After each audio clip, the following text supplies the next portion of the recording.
Also in Hunt tonight, a 94-year-old matriarch was rescued from rising waters at her cottage. Her family says the rescue was nothing short of a miracle. Well, tonight, our Lisa Nieves explains this family was preparing for the worst when in an instant everything changed. Alicia?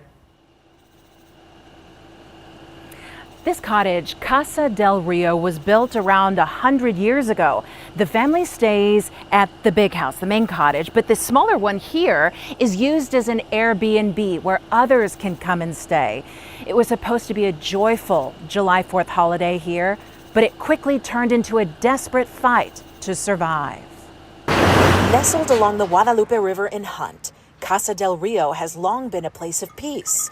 94-year-old Betty Madison has lived here full-time since the early 80s. We've had it since the 60s, and it was built in the 20s. The 4th of July usually brings fireworks, swimming, watermelon, and fellowship.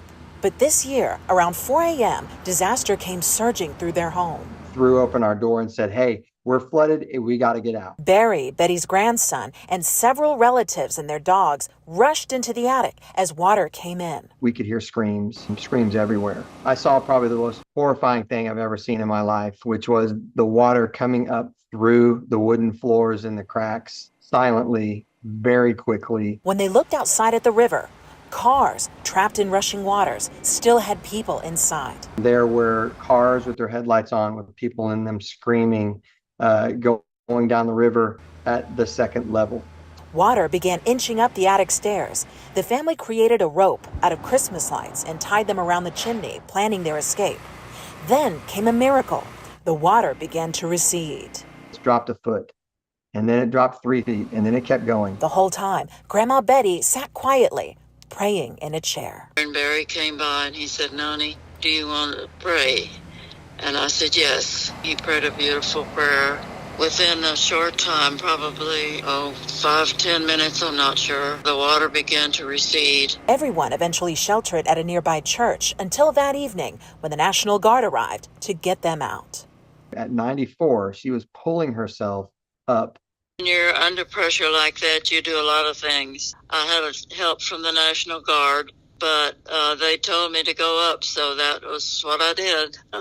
The cottage, though battered, still stands. But Betty's only source of income is gone, and flood insurance was unaffordable. The family is now turning to the community for help. Their GoFundMe page has already raised more than $15,000. She said this out loud: "I want to live here and I want to die here." I'll just pray for those that were left behind.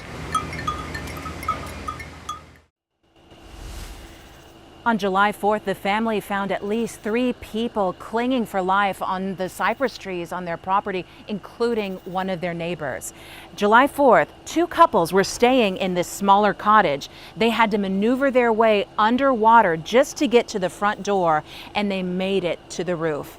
Several cars swept onto this property, including the Lexus you can see right behind me, and the family says they have no idea where the majority of these vehicles came from.